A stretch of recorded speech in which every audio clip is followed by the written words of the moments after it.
সংকটময় অর্থনৈতিক পরিস্থিতির মধ্য দিয়েই নতুন বছরে পা রাখল বাংলাদেশ।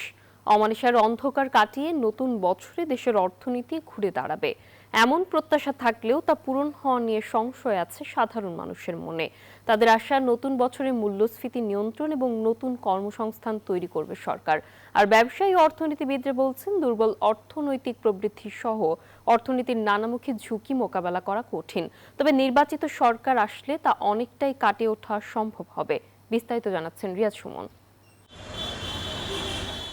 অনেকটা টালমাটাল অর্থনৈতিক পরিস্থিতির মধ্য দিয়ে গেছে ২০২৫ সাল। বছর জুড়ে রাজনৈতিক সংকটের পাশাপাশি দুর্বল অর্থনৈতিক প্রবৃদ্ধি, উচ্চ পর্যায়ে থাকা মূল্যস্ফীতি, উচ্চ সুদহার, বিনিয়োগ স্থবিরতা, নতুন কর্মসংস্থানের সুযোগ কমে যাওয়া এবং দারিদ্র্যের হার বৃদ্ধি, সব মিলে নানা অভিঘাতে জর্জরিত ছিল দেশের অর্থনীতি। তবে স্বস্তির জায়গায় ছিল বৈদেশিক মুদ্রার রিজার্ভ এবং রেমিটেন্সের উচ্চ প্রবাহ। এমনি করে কোথাও আশার আলো, আবার কোথাও গভীর শঙ্কার মধ্য দিয়ে পার হয় বছরটি। নতুন বছরে দ্রব্যমূল্য নিয়ন্ত্রণ, সার্বিক নিরাপত্তা এবং একটি সুষ্ঠু নির্বাচনের প্রত্যাশা সাধারণ মানুষের। নতুন বছরে আমরা চাই যাতে এই নতুন কিছু একটা হোক। গড় দিয়ে ৮,০০০ টাকা গড় দেয়া খায়া চললে যেতে নাই হরাম করতে। জিনিসপাতির দাম যদি একটু কমায়, গরিবের জন্য সুবিধা হয়।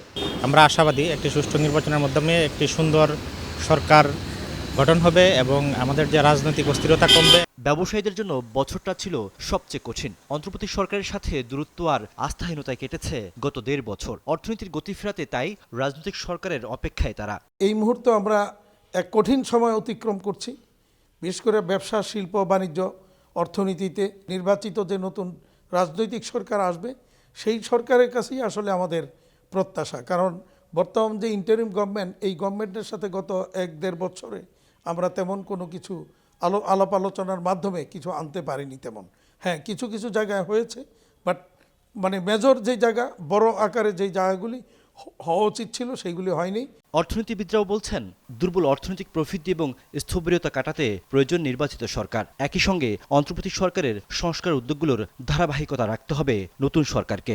এই বছরটি পুরোপুরি নতুন সরকারের দিকে তাকিয়ে থাকবেন সকলে, এবং যে ধরনের একটা অর্থনৈতিক স্থবিরতা বা এক ধরনের শ্লথ প্রবৃদ্ধির মধ্যে এই মুহূর্তে রয়েছে, সেখান থেকে উত্তরণের প্রত্যাশা করাটাই নতুন সরকারের কাছে একটা বড় প্রত্যাশা থাকবে সকলের।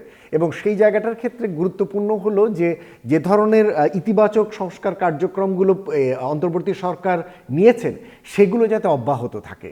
নতুন বছরে নতুন সরকার রাজস্ব বাড়ানোর দিকে নজর দিতে হবে। একই সাথে বেসরকারি খাতের সাথে জড়িতদের সঙ্গে বসে স্বল্পোন্নত দেশ থেকে বেরিয়ে যাওয়ার পরিকল্পনা নিতে হবে বলে মনে করেন অর্থনীতি বিশ্লেষকরা। রিয়াজ সুমন, নিউজ 24, ঢাকা।